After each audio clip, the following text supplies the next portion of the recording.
I was raised in Lagos, which is the commercial capital of Nigeria, which is itself Africa's largest economy and largest population in terms of in the country. And growing up in a polygamous Muslim household, my father had four wives, and we were 19 children in all. My mom was the second wife, and I had an older brother and three younger brothers and two younger sisters by my mom. My older brother wanted respect. He wanted me to call him Brother Lekon, not just Lekon. His name was Lekon, but I was to call him Brother Lekon, and I didn't want to call him Brother Lekon. He was 11 months older than me. What is 11 months? And I thought he was actually trying to stake his authority over me, and I didn't want that. I wanted to be his friend. I wanted to be his equal. And I thought we're close enough in age, surely it should be possible. So from that very early beginning, I'd already been struggling. But then I really wasn't interested in struggling in the family. I was okay with the traditional, role model for women. I wanted to be a wife and have children. And I wanted to live 5 minutes from my family's house, from my parents' house, so that I could walk over with my kids. And then I wanted to be just a very nice wife to my husband, as I had seen my mom be a very nice wife to her husband, my dad. And unfortunately for me and all those dreams, my father decided he was going to run for office in Nigeria when I was about 17 years old. And he ran for president, he won, and the military decided that they didn't want him to serve in office. So they put him in jail. And my mom, that was this housewife and a modest businesswoman, became a national activist, marching, demanding democracy in Nigeria, organizing market women, organizing trade union leaders, organizing students to challenge the military, financing all of this from a very modest business that she had done. She was selling properties that she had acquired over years to finance this. And the military decided to send a message to the movement and had her assassinated. And when they had her assassinated, I just woke up and I decided that I'm going to continue what Kudirat was killed for doing, to honor her and to say to her that what she was doing was the right thing to do, and that she is right, that women have a place in the public life of our country and not just in the kitchen, not just raising the children. And it was really just to have a conversation, a continuing conversation with my mom, that made me wake up and become active. But as soon as I woke up, I realized that the boy I was dating wouldn't marry me because he wanted a different kind of wife, and that was lost. And so that dream had to be set aside, and so many other dreams had to be set aside. But I've always remained clear because Africans are very spiritual people, whatever their religion, and we believe in the ancestral place. And we believe that when we die, that's where we go. And when I die, when I get to the ancestral place, my parents will know me. And they'll say, hey, it's Hafsat, here she has come. And my mom will come and sit with me and she will say, thank you, Hafsat. Thank you, you did well. And I'm fully confident of that. So it's really just because I want to be a good daughter, really, that I had to stop sleeping. I had to wake up to the reality and wake up to my role as a change agent. I was very lucky when I decided to wake up that there was a group called Amnesty International, and they were looking to understand the struggle in Nigeria and what we were trying to achieve in Nigeria. They were in the US. I was, at the time, I was in my third year of university in Cambridge, Massachusetts, when they found me and they asked me to begin to explain to them what was happening in Nigeria. This was 6 months to my mother's death. And I ran home to my dorm and I phoned my mom and I said, there's a group here that wants to know what is happening. Can you send me information? And that time there was no email. So she faxed the information to me in some place, one shop in Harvard Square. And I ran there, got the information. And on the cover letter, she wrote, thank you. I've been waiting for you to ask to be involved. And that's how I became involved. So by the time she died, I already had a community of people ready to work with me to be able to realize my goal to serve her and to honor her. So Amnesty came to me at the memorial service I held for my mom, and they said we can send you on a tour across the US where you can speak to our members and you can mobilize them to help. And that's how I started. So right after my mother died, I started a speaking tour across the US and shared our story, as the story of struggle, and got them to sign letters demanding my father's release from jail, from the Nigerian military dictator, and also asking the US government to help in whatever way was possible for them to help. And it was just like that. And every step, every step that I was taking, I would just look around who could help. Sometimes it was the environmental movement because Nigeria's story is connected to our oil wealth. I mean, the military that has failed our people is there because of the oil, because they can steal that money they were there because of that oil money. So the environmental movement also helped us. And then the human rights movement helped, the women's rights movement helped. Whoever was ready to help, I would go and work with them, speak on behalf of the Nigerian people. The biggest challenge for young Africans is to know what to do. The easiest thing is to see the problem. We all see the problems across Africa. Everyone sees it. If you were to visit, you would see it in an instant. I mean, the problems are so glaring, they're so clear. But what do you do? This is the biggest challenge. Solutions are the hardest thing. The easiest thing is to say, oh, this is wrong, this is wrong, this is wrong. Okay, what next? And this is the thing that I think we cannot take for granted. We really have to figure it out. How do we, enough of complaining, how do you become the solution? What is the solution? What are your ideas? What can you try in your little community to see if it works so that then the larger community of Africans can take it? And why are you working alone, fragmented? Look at trade, the issue of trade. Within Europe, about over 70% of trade is with intra-Europe, within the countries of Europe. Within Africa, only 10% of trade is between Africans.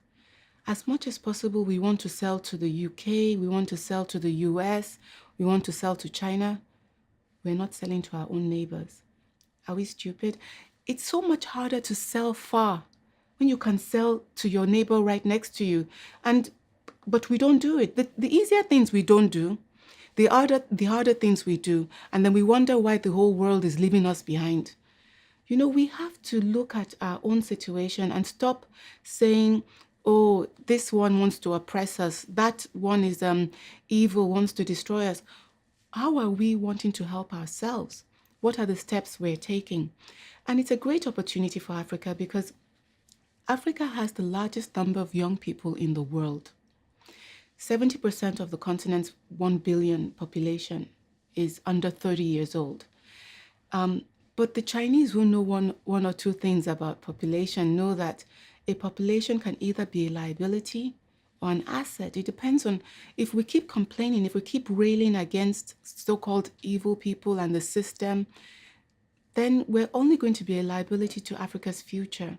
But if we want to be an asset to Africa, and if we really want Africa to rise and join the Committee of Nations of the world, then we have to become the solutions ourselves. We have to believe in ourselves. We have to help ourselves. We have to trust ourselves and work together. I think that the government in Africa has the wrong perception of itself and what it should be doing. So it has this perception that it's supposed to be strong and it's supposed to have answers. But it really can't. I mean, what kind of answers? We don't even have data. Data gathering is a problem across Africa, and we are working to improve our understanding of our own situation. But if you don't have good data, how can you come up with good solutions? And yet our government goes around like they're very strong. And then, but the only area where you can see the strength of our government is perhaps when they're actually using their military might to oppress unarmed citizens. That's not strength. What we need is to have conversations around our problems. And I think that the role that the government should be looking to play is to convene all the different stakeholders pertinent to the countries of Africa. And many of them are not even within the continent. The multinational organizations are not, their home countries are outside of Africa. They remit so much of their profit outside of Africa. They are beholden to interests that are not within the continent, but they matter to Africa because they have so much power. They have so much capital that could be helpful for Africa's development. We need them at the table. We need Africa's youth. We need Africa's civil society. We need Africa's faith-based organizations. We need Africa's women. We need the men also. We need to all sit together also with the state and say, what is the vision?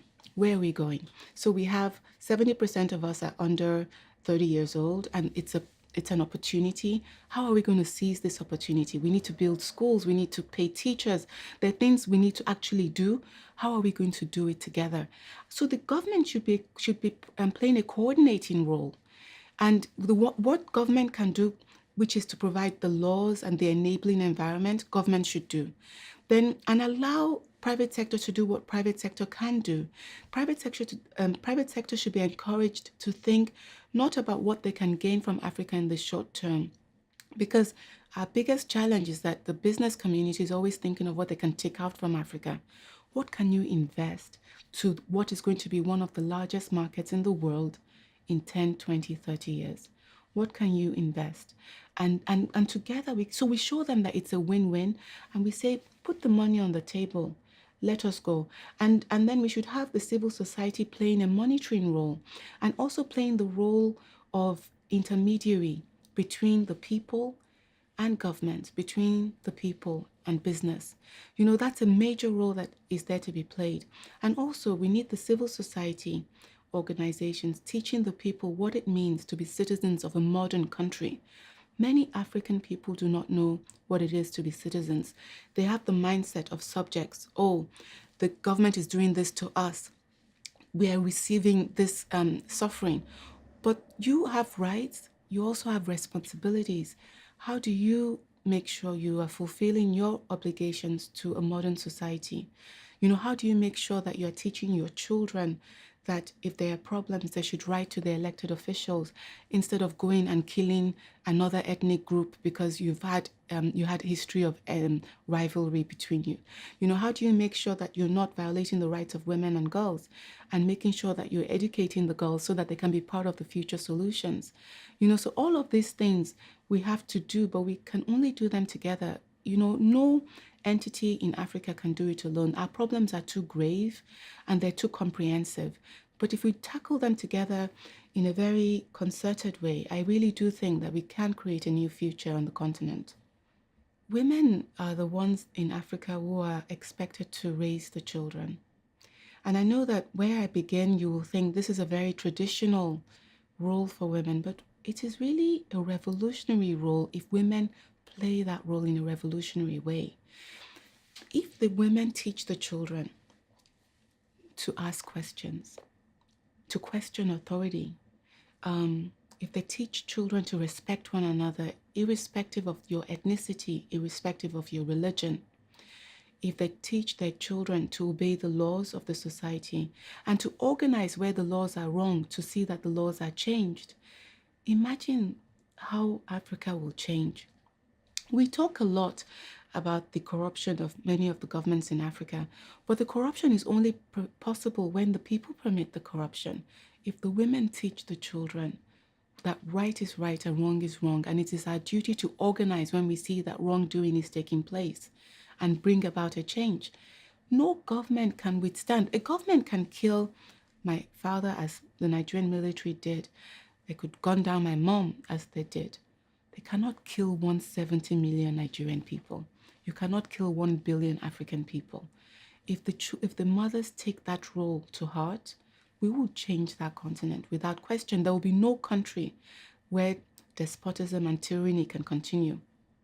We have to empower the women of Africa to play the role that is theirs to play and to claim every space where decisions are taken that affect their lives.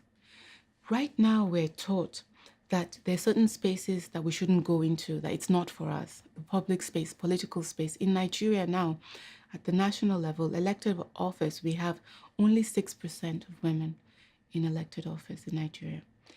If you were to meet the women of Nigeria, you will be stunned.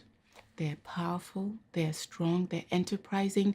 When the economies collapsed in the 80s, the women set up small trade to make enough money to feed the children and to take care of their families. Nigerian women don't understand what cannot be done. They do what is necessary. What we need to help them understand is that it is now necessary for them to come out into the public space. And it's very clear to me, this issue, because in the public space, so many violations are taking place that later come to encroach them in the private space. So we have to empower them to go into those public spaces and speak truth to power, to bring forward ideas for change, and to hold leaders accountable in their gentle but relentless way, to say, this is what we're working for, a better future for all of us, and we must do it. We must do it now. And when the men say, oh, it cannot be done this way, we've always done it this other way, you say, but this other way has never worked. Come, let us try a new way. There's something about the men that sometimes for men, they cannot talk to each other because of ego issues. Because when another man tries to correct one, they start to think, who is it to do this? And they want to fight. But women have been correcting men from the time the men were born, because we're the mothers. And we've always said, no, not this way. So on some level in the society, we are expected, there's a role that we can play as people who correct mistakes. And I find that even when I'm in the public space, when I say, Your Excellency, let us do this way, my boss smiles at me and he sees me as his daughter and he listens differently and he tries it this way. So I think that, if we're not going to change the world through the force of arms, we have to change the world through the force of persuasion. And women can be very persuasive. So we should get them to come out and mobilize people around change. I explained earlier that my mom was in a polygamous marriage. And sometimes polygamy can be very difficult because you're sharing one man and you're competing amongst each other. So solidarity among women in that space can be tricky and can be hard to sustain.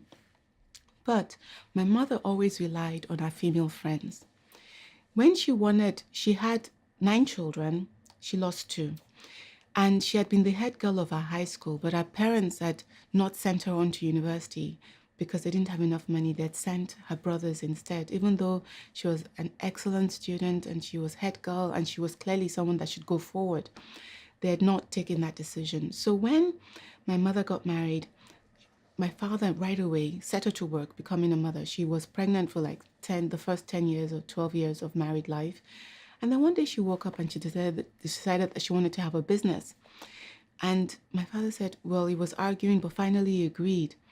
But what business and which way to go forward? So my mother called her sisters together. And these are not just sisters by children born to her by the same mother as she, but there were also friends who were like sisters to her. And they thought about what business she could do. And from that circle, they were able to teach her what she could do. And in the end, she was a dealer of a petrol station, which to you might not seem like a big deal. But now, when she was killed, my family, my siblings and I were in the US in university. And many years later, we returned to Nigeria and we'd lost everything. We'd lost our money, our family's wealth. We'd lost a lot. And we had to rebuild. So my brother wanted to become a dealer of a petrol station. And he put in an application. He was in his 20s. He'd never had any experience in this area.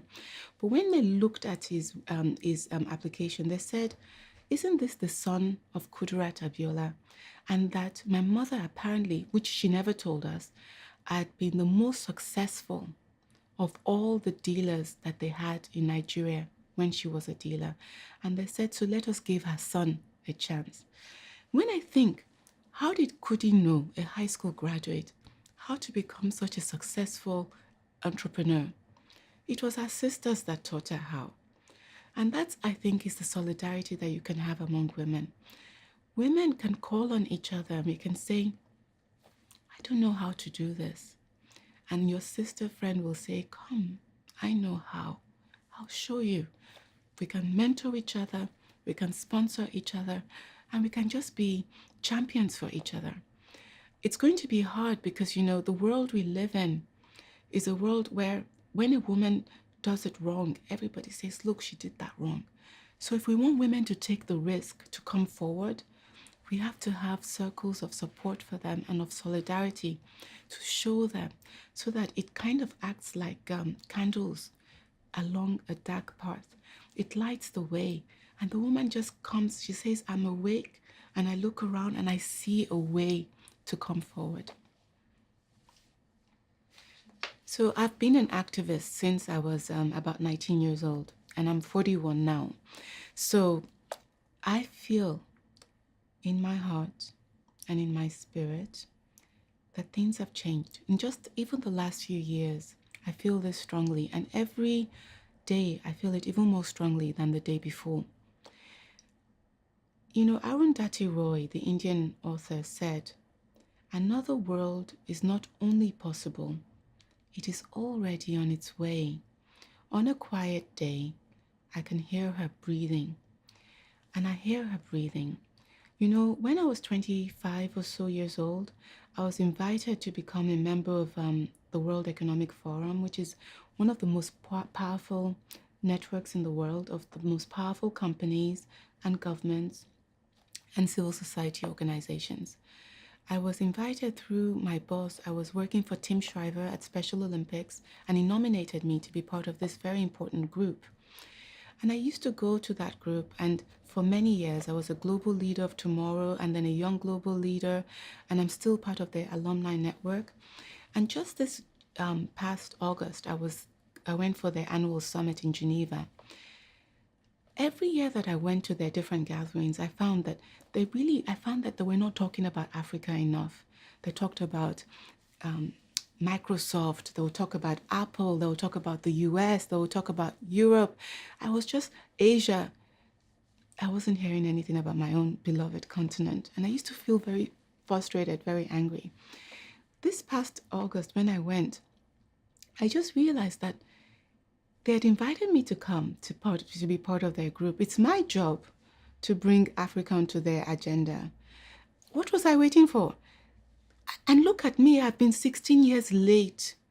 It hurts sometimes that these lessons take a long time for us to learn. But this new world that is supposed to emerge, it's us that are supposed to stand up and say it is here. And when I woke up to this realization, I just called all the Africans that came to the summit together. I said, let us have breakfast, because we're going to come up with a plan for how we bring Africa onto the World Economic Forum's agenda in a way that makes sense to us.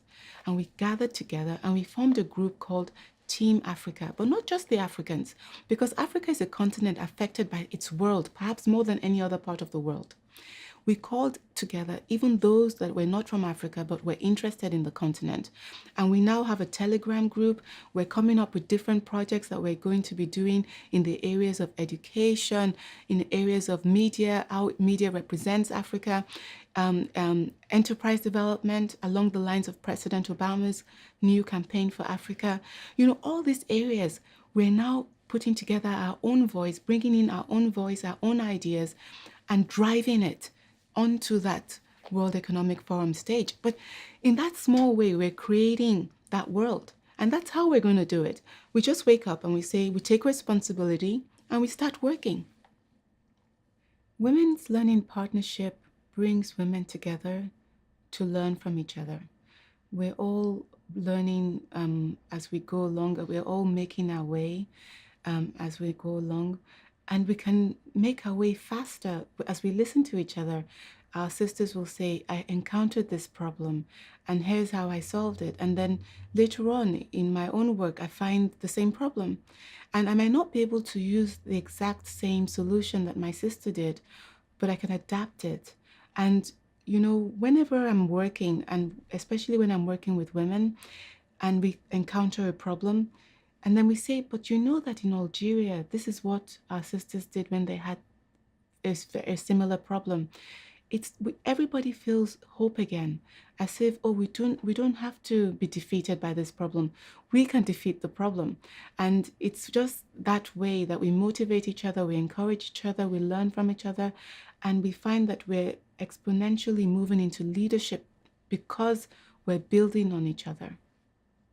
It's different from other organizations because it's authentic, and then it also works with organizations in the global south as an equal partner. What we often find in our work with organizations in the United States or in the United Kingdom or in what we call the developed world is that there's a certain level of condescension towards countries of the global south. But we don't have that within the Women's Learning Partnership. We're equal partners. We all have our own organizations in our own countries that are viable, and from that organization, we come to the Women's Learning Partnership as an equal partner with organizations in the global north. And we sit together and we say, these are our common problems, and we talk to each other and share ideas. And also, whenever we have projects, we work on them together as equal partners. We work on the reports together, the learnings together as equal partners. No, it's not the normal exploitation where our own ideas are taken and then it's written with an author from the global north or from the United States, and nobody sees us there. We're physically there, we're visible there, and we're respected in that space.